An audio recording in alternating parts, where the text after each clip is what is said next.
कथेचे नाव आहे रान. भाग दुसरा, अंतिम भाग. लेखक आहेत राहुल साळवे. भाग पहिला पाहिला नसेल तर डिस्क्रिप्शन बॉक्समध्ये लिंक दिलेली आहे. आता पुढे. नवरात्र उत्सव जवळ येत होता. गावात त्याची तयारी चालू होती. गावच्या नदीच्या वरच्या बाजूला दुर्गा मातेचे मंदिर होते. गावदेवी मंदिरपासून तर दुर्गा मातेच्या मंदिरापर्यंत नवरात्रीत पालखी निघायची. 9 दिवस गाव तल्लीन व्हायचं. अगदी देवीची मनोभावे त्या देवीची पूजा व्हायची. सुमनही खूप श्रद्धाळू, मनोभावे उपवास करून ती देवीला पूजायची. तीच काय तो मार्ग दाखवेल म्हणून ती मनोमन देवीची कामना करायची. एके दिवशी शरद आला. फार वैतागला होता. आला आणि घाईघाईने निघालाही. अहो कुठे चाललात? सुमनने विचारले. कुठे नाही, या विजूचा आज निकाल लावतो. अहो पण शरद थांबलाच कुठे. सुमनला काहीच सुचत नव्हते. तिने मनोमन देवीला हात जोडले. आई मार्ग दाखव ग. तिने क्षणभर विचार केला. या सर्वामागे शरदराव? नाही. पण ते का करतील? शिदोबाच्या रानासाठी? नाही. मग सुशील? नाही. सुशील भाऊजी त्यातले नाहीत. मग विजूराव? हो असू शकतात. पण त्यांचा काय संबंध? सुमनचे डोकंच चालत नव्हते. शिदोबाचे रान, त्याच्या गूढ कथा, काय असेल रहस्य? ते पिशाच, ते रानातील होम हवन, ते भास? नाही. एवढ्यात अलख निरंजन अशी हाक तिला ऐकू आली. येणाऱ्या जाणाऱ्या साधूंना, दारात आलेल्या कुणालाही ती खाली हाताने जाऊ देत नव्हती. ती भानावर आली. घरात जाऊन शिदा घेऊन आली. मुली खूप संभ्रमात दिसतेस, साधू म्हणाले. नाही बाबा, सुमन म्हणाली. मुली थांबव हे सगळं. हे असंच चालू राहणार आणि एक दिवस सर्वच वारीस संपणार. घरचाच भेदी आहे तो. त्याने खूप वर्षापूर्वीच्या सैतानाला जागं केले. माझं अंतर्मन सांगते तू लढशील आणि जिंकशील. वाचव तुझ्या पिलांना, तुझ्या वारसाला. आणि तो निघूनही गेला. सुमनला काही विचारण्याच्या आत सुमनचे प्रश्न वाढत चालले होते आणि ती जरा विचाराने मागे गेली. विजूरावांच्या येण्याने सुधीर भाऊजी बिघडले. तेथून ही अवकळा घरावर पसरली. शिदोबाचे रान, 2 लाख रुपये, खजाना, अशा त्यांच्या गप्पा. ज्या दिवशी सुधीर गेला त्या दिवशी वंस आणि विजूराव आले. त्यांना तर कोणी निरोपही धाडला नव्हता. शिदोबाच्या जंगलबद्दल विजूरावांना काय माहीत? तरी तो बोलत होता आणि तिची खात्री पक्की झाली. शरद अजून आला नव्हता. तिने शेजारणीला सांगितले की मुले आली की जरा लक्ष ठेवा, मी जाऊन येते. आणि तिने तडक ननंदेचे गाव गाठले. तिचे गावही काही दूर नव्हते, पण तिचे कधी येणेच नव्हते. ती लगबगीने ननंदेच्या घराकडे चालू लागली. गावातलं प्रत्येक माणूस तिच्याकडे बघत होतं. ती पहिल्यांदा नंदेकडे आली होती. कोणाला तरी घर विचारत ती शेवटी पोचली. दारात जाऊन तिने वंस वंस म्हणून आवाज दिला. काहीच प्रतिसाद आला नाही. आत पूर्ण अंधार होता आणि एका खोलीत तिला रडण्याचा, कण्याचा आवाज आला. तिने बाहेरील कुलूप तोडलं व ती आत गेली. वंस, वहिनी. सुमनची नणंद रडू लागली. तिच्या सर्व अंगावर माराच्या खुणा होत्या. कित्येक दिवस तिने काही खाल्ले नसेल असेही वाटत होते. सुमनने तिला धीर दिला आणि बाहेर घेऊन आली. पाणी पाजले तेव्हा थोडी तिला दमदमी आली. वंस, मला वहिनी माहीत आहे, मला सगळे सांगते तुला. वहिनी, ही फार वर्षापूर्वीची गोष्ट आहे ग. तुझे लग्न होऊन तू येण्याआधी माझे लग्न या विजूरावशी झाले. माझे सासरे प्रतापराव आणि माझे बाबा दोघे खूप जिवलग दोस्त. विजूरावांच्या वडिलांची येणे जाणे असायचे. शिदोबाच्या रानाची मालकी तेव्हा माझ्या बाबांकडे होती. ते रान म्हणजे सोने देणारे रान होते. तेथील सागवान, मोहाची झाडे, राईचा आंबा, त्यावेळेस त्या झाडाचे आंबे विकून बाबा कितीतरी पैसे कमवायचे. का कोण जाणे, पण तेथील सागवान कितीदा तोडले तरी वर्षभरात त्यांची वाढ होत असायची. कितीतरी औषधी वनस्पती त्या रानात होत्या. ते रान माझ्या बाबांचे जीव की प्राण होते. ते असे सांगायचे की त्या राईच्या आंब्याच्या बुडाशी पूर्वजांनी खूप सोने लपवले आहे. मित्र म्हणाला की त्याला सर्व गोष्टींची माहिती. बाबाही प्रतापपासून काही लपवत नव्हते. तेव्हा मी एकटीच होती. मुलगा नव्हता म्हणून बाबांनाही खंत होतीच. तेव्हा बाबा गमतीने म्हणायचे, प्रताप, अरे मला मुलगा नाही, पण तुझ्या मुलाला जावई करून घेणार आणि शिदोबाच्या रानाची मालकी तुझी होणार. साऱ्या पंचक्रोशीत शिदोबाचे रान प्रसिद्ध होते. प्रतापराव फक्त हसायचे. पण आई पुन्हा गरोदर राहिली. आता मात्र मुलगा होणार असे वाटून बाबा खुश होते. घरात आनंदी आनंद झाला होता. पण या आनंदावर विरजण पडली.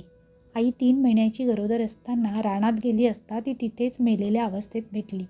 बाबा खचून गेले होते. प्रतापराव धीर दिला. जे झाले ते झाले. तेव्हा माझे वय लग्नाचेच होते आणि माझे लग्न या विजूरावशी करून दिले. शिदोबाच्या राणाने प्रतापरावांची बुद्धी फिरवली होती. रान आपले होणार असे त्याला वाटले आणि त्यांनी बाबाकडे टिमकी लावली. बाबा म्हणायचे, अरे मित्रा, मी बोललो म्हणून सगळे तसेच होणार काय? आणि त्यांच्यात भांडणे होऊ लागली. त्याच्या जिद्दीवर माझ्या आईच्या बाबांनी त्यांची छोटी मुलगी म्हणजे तुझी सासू म्हणजेच माझी मावशी बाबांना दिली आणि वर्षाला वरीस येता शरद, सुशील आणि सुधीर झाले. आता वारीस झाल्याने बाबा खुश होते, पण इकडे माझा छळ सुरू होता. प्रतापराव अघोरी साधूंच्या मागे लागले आणि हवन करू लागले. गुपचूप त्या जंगलात जायचे आणि अघोरी यज्ञ करायचे. पण एके दिवशी याची कुणकुण बाबांना लागली. राईच्या आंब्याखाली बाबांनी त्याला रंगेहात पकडले आणि गावकऱ्यांनी त्याला तेथेच जिवंत पुरले. एका साधूंच्या मदतीने मंत्राने त्याची बांधणीही केली. जाता जाता प्रतापरावनी शपथ घेतली की तुझ्या सर्व वारसांना येथे आणून मारीन. बाबा होते तोवर त्यांनी आपले वारीस आणि शिदोबाचे रान जपले. तो साधू म्हणजे बाबांचे गुरु होते. अप्रत्यक्षरित्या ते तुमची रक्षा करायची. काळाप्रमाणे साधू आणि बाबांचा मृत्यू झाला, पण प्रतापरावांचे रक्त त्या विजूरावात होते. पण हा विजूराव संधीची वाट पाहत होता. तो अघोरी साधूंच्या मागे लागला. कित्येक वर्ष तो अघोरी यज्ञ बळी द्यायचा आणि तो साधनेत यशस्वी झाला. त्याचा पहिला शिकार सुधीर ठरला. त्याने प्रतापरावांच्या पापी आत्म्याला जागे केले. सुधीरचा बळी देऊन आणि आता तो आत्मा दुष्ट आणि अजूनच शक्तिशाली झाला आहे. त्याला रक्ताची चटक लागली आहे. ज्याप्रमाणे समाजात चांगल्या आणि वाईट प्रवृत्तीची माणसे असतात, त्याप्रमाणे पिशाच्य योनीतही चांगले आणि वाईट आत्मे असतात. माझ्या आईला पण या प्रतापरावानेच मारले होते, पण अजूनपर्यंत ते जंगल आणि त्याचे संरक्षण चांगले आत्मे करायचे. पण आता प्रतापरावांचा आत्मा एक शक्तिशाली आत्मा बनला आहे आणि हा विजूराव अधिक पुष्टी देतोय. त्या सुधीरचा बळी तिला होता. माझ्या हे सर्व डोळ्यादेखत घडत होते, पण मी किती केले तरी सावत्र. तुझ्या सासूला अर्थात माझ्या मावशीला सांगण्याचा खूप प्रयत्न केला, पण तिने ऐकले नाही. तुझ्या सासूबाईला याची कल्पना होती. तिलाही विजूरावाने आणि ती ओक्साबोक्षी रडू लागली. सुमनने तिला धीर दिला. वहिनी, थांबव सगळं हे. आधी सुधीर आणि शरद, नंतर सुशील आणि तुझे मुलगे. सुमन सुन्न झाली. तिला सर्व प्रश्नांची उत्तरे मिळाली. म्हणजे तो साधूही एक चांगला आत्मा होता तर. म्हणजे त्या दिवशी सुधीरला मरताना पाहिले तो भास नव्हता. आणि आता शरदराव, तेव्हाचा त्यांचा दुष्ट विचार सुधीरलाही न वाचवण्याचा, कदाचित याची जाणीव असेलही त्यांना. काहीसा निश्चय करून सुमन उठली. सुमनने घरचा रस्ता धरला. ना तिला कसली भीती वाटत होती, ना कोणते आवाज, ना सैतानाचा समूळ नायनाट करण्यासाठी सुमन तयार झाली होती. ती घरी आली. घरी आल्यावर ती शेजारणीकडे गेली. काही बायका तिथे डोक्याला डोकी लावून बसल्या होत्या. येता जाता तिला रात्रच झाली. आल्या आल्या तिने पोरांची चौकशी केली. कंटाळा आलं म्हणून संध्याकाळी दोघे खेळायला गेली. एक म्हणाला, बाबा राणाच्या वाटेकडे गेलेत, चल रस्त्यात भेटतील. पण या बारक्याने नाही मानले. मोठा गेला. तेथून शरदचाही पत्ता नाही आणि बाळाचा पण नाही. सुमन मटकन खाली बसली. ओक्साबोक्षी रडू लागली. शत्रूने डाव साधला होता. घरात आली, सरळ मागच्या परसात गेली आणि ओरडू लागली, चांडाळा, तुला जीव घ्यायची आहे ना तर माझा घे, पण माझ्या पिल्लाला सोड. माझ्या मुलाच्या केसाला तरी धक्का लागला ना तर लक्षात ठेव, या आईशी तुझी गाठ आहे. पण तिला काहीच प्रतिसाद आला नाही. तिला काय करावे काहीच सुचत नव्हते. घरातील देवघरात ती जाऊन देवापुढे बसली. एवढ्यात मुली असा शांत आवाज तिला आला. तिने इकडे तिकडे पाहिले. समोर साक्षात साधू उभा होता. पण ती घाबरली नाही. उलट तिने पायावर लोटांगण घातले. मला मार्ग दाखवा बाबा, माझे बाळ. साधूने शांतपणे तिला उभे केले. मुली, अजूनही काही संपले नाही. नवरात्र चालू आहे. याच वेळेस महिषासुराचा वध दुर्गेने केला होता आणि स्त्री ही एक दुर्गेचे रूप आहे. तुला लढायला हवे. जे काम या गावातील कोणी मर्दाने केले नाही ते तू कर. जा, नायनाट कर त्या दुष्टाचा. साधूने एक कोयता आणि अंगारा सुमनच्या हातावर ठेवला आणि तो अंतर्धान पावला. सुमनने रडू आवरले. तिच्या दुःखाची जागा आता क्रोधाने घेतली होती. दुर्गामातेचे नाव घेऊन ती निघाली. एका हातात कोयता, कमरेला रॉकेलचा डबा आणि माचीस बांधली. समोर पोटाशी अंगाऱ्याची पुरचुंडी बांधली आणि ती शिदोबाच्या जंगलाकडे निघाली. शेजारणीला काहीच कळत नव्हते. माझ्या छोट्याला सांभाळा, एवढे बोलून ती निघाली. गावची हद्द ओलांडल्यानंतर गावदेवाचे दर्शन घेतले आणि ती शिदोबाच्या रानात शिरली. एक रणरागिणी भासत होती ती. ते जंगल म्हणजे जणू एक अकराळ विक्राळ जबडा वाटत होते. घुमण्याचे, हसण्याचे, किंकाळण्याचे आवाज तिला येऊ लागले. प्रत्येक झाडाने एक सैतानी रूप घेतले होते आणि ते तिला गिळंकृत करण्यास पाहत होते. समोर येणाऱ्या प्रत्येक झुडूप वेलीला ती छाटत होती. एक विचित्र दर्प हवेत सुटला होता. त्या अंधारात ती चालत होती. एखादे मोठे जनावर पायाखालून जात होते, पण तिला फिकर नव्हती.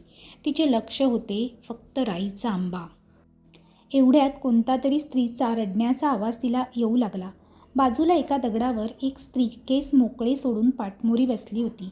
तिने कोयता उभा केला आणि त्या स्त्रीवर वार करणार तेवढ्यात ती म्हणाली, सुमे, का आली येथे? तो नराधम सोडणार नाही. त्याची सत्ता चालते येथे. आई, चक्क सासूबाई. ती काही बोलण्याच्या आधीच ती स्त्री नाहीशी झाली. तेवढ्यात एक म्हशीसारखे जनावर तिच्याकडे रोखून येताना तिला पाहिले. ते जनावर, त्याचा उघडा जबडा आणि लाल डोळे, भयानक आवाज करत ते तिच्याकडे धावत येत होते आणि त्याच्यावर बसलेले कोण होते? महादू. पण महादू वाटतच नव्हता. त्याच्या सर्वांगावर किडे दिसत होते. दातांचे सुळे बाहेर आले होते. एक वेगळाच आवाज करत ते दोघे तिच्यावर चाल करून येत होते. सुमनने एक हातात कोयता सावरला आणि दुसऱ्या हातात अंगारा. ते जनावर तिच्यावर झेप घेणार तेवढ्यात तिने त्याच्या अंगावर अंगारा फेकला आणि कोयत्याचा वार त्याच्या तोंडावर केला. ते जनावर बाजूला पडले आणि तळमळ करत नाहीसे झाले. ती पुढे चालू लागली. प्रत्येक झाड तिला हसत होते. वेली तिला विळखा घालत होत्या आणि ती एकांवर घाव करत चालत होती. ती राईच्या आंब्याजवळ पोहोचली. ते आंब्याचे झाड. एक अकराळ विक्राळ आकृती भासत होती. प्रत्येक फांदीवर पिशाच एक आक्रमक पवित्रा घेऊन बसली होती. तिला थोड्या अंतरावर जाळ पेटलेला दिसला. ती तशीच त्या दिशेने जाऊ लागली. ती पाठमोरी झाली आणि तेवढ्यात एका झाडाची फांदी गडगडत तिच्यावर आली. पण तिच्यावरचा वार दुसरा कोणीतरी झेलला होता. तिने पाहिले तर तो शरद होता. तिने शरदकडे पाहिले तर तिला हायसे वाटले. तिची शक्ती द्विगुणित झाली आणि भीतीही कमी झाली. समोरून चालत असताना एक भयानक स्त्री पिशाच तिच्यावर चाल करून आली. तिने एका घावात त्याची मुंडके उडवले. शरद तिच्या पाठीमागेच होता. ती बडबडत होती, कुठे होता तुम्ही? का आला तेथे? आपला बाबू कुठे आहे? पण तो काहीच उत्तर देत नव्हता. ती जाळ पेटलेल्या ठिकाणी आली. थोड्याच अंतरावर उभी राहिली. तो एक यज्ञ होता. समोर 4-5 भयानक चेहऱ्याची माणसं त्या आगीभोवती बदली होती. बाजूला सुधीरसारखाच एक माणूस बसला होता, पण त्याच्या चेहऱ्याचे मांस गळत होते. किडे दिसत होते. तेथील वासाने तिला ओकारी येत होती आणि समोर तिला मंत्र म्हणताना विजूराव दिसत होता. यज्ञाजवळ काही वस्तू होत्या. कसलीशी आहुती देत विजूराव मंत्र म्हणत होता. किंकाळ्यांनी ते रान दणाणून गेले होते. समोर तिचा मुलगा झोपावला होता. बाजूला एक खड्डा खोदला होता. ती काय समजायचे ते समजून गेली. विजूराव, थांबव हे सगळे. तिच्या हाकेने सर्व पिशाचनी उलट्या मान्या फिरवल्या आणि पिसाळलेल्या कुत्र्याप्रमाणे ते सुमनकडे रोखू लागले. मान वर करून विजूराव विक्षिप्त हसत म्हणाला, आलीस? ये, माझा हेतू सफल होतोय. तुझ्या कुटुंबाच्या प्रत्येकाचे मरण माझ्या हातात आहे. आधी सुधीर, तुझी सासू, नंतर शरद. शरदला तर आत्ताच खाऊन टाकले आणि आता तूही मरणार. माझा सूड पुरा होणार नाही. ते तर माझ्या मागे, सुमन म्हणत होती. तिने मागे पाहिले तर कोणीच नव्हते. म्हणजे शरदरावांचा तो आत्मा होता. दुःख आणि क्रोध मिलाप झाला. काय करावे तिलाच समजत नव्हते. ती जोराने ओरडून त्याच्यावर धावून गेली. पण आतापर्यंत शांत असलेले ते पिशाच्च तिच्यावर धावून आले. तिने प्रत्येकावर अंगारा फेकला. शरीरे जळत असल्याचे भासवत ते आत्मे सैरावैरा पळत सुटले. विजूरावला चीड आली. त्याच्या डोळ्यात अंगार दिसू लागला. त्याने सुधीरला आज्ञा केली, जा, हिला खाऊन टाक. मला माझ्या यज्ञात बाधा नको. सुधीरचे ते सडलेले शरीर उठले. त्याचे गळणारे मांस, त्यावर रेंगाळणारे किडे. सुमनही सज्ज झाली. कुंकू तर राहिले नव्हते, पण तिला वारसाला वाचवायचे होते. ती त्वेषाने लढत होती. कोयत्याने घाव घालत होती. तेवढ्यात गडगड आवाज करत दुसरी एक काळी भयानक आकृती दुसऱ्या बाजूला उभी ठाकली. इकडे यज्ञ चालू होता आणि ती रणरागिनी सुधीरच्या आणि प्रतापरावांच्या दुष्ट आत्म्याबरोबर लढत होती. तिच्यावरही वार होत होते आणि तीही वार करत होती. सुमन महिषासुरमर्दिनी भासत होती. अखेर ते दोन्ही पिशाच घायाळ होऊन त्या मातृप्रेमापुढे कमी पडले. तिने धावत जाऊन विजूरावांच्या छातीत एक लाथ घातली. तो कोलमडून खाली पडला. तिने आपल्या मुलाला उचलले आणि धावत राईच्या आंब्याखाली आली. किंकाळ्यांनी आसमंत दणाणून गेला होता. एक आईचा आपल्या मुलासाठी अमानवी शक्तीबरोबर लढा चालू होता. तिने मुलाला बाजूला ठेवले आणि कमरेचा रॉकेलचा डबा काढला आणि त्या राईच्या आंब्याच्या बुडाखाली ओतला. इकडे विजूराव त्वेषाने उठला आणि तिच्या मागे धावला. सुमनने त्याच्याकडे पाहिले, पण तिला 2-3 माणसे तिच्यापुढे उभी असलेली दिसली. शरद, तिची सासू, तिची नणंद, अजून एक स्त्री, अर्थात तिची सावत्र सासू. त्यांनी त्याचा रस्ता अडवून धरला होता. सुमन काय समजायचे ते समजून गेली. म्हणजे वन्सनचा तो आत्मा होता, ज्याने आपल्याला सत्य सांगितले. तिने जवळच्या माचीसने काडी ओढली आणि दुर्गामातेचे नाव घेतले.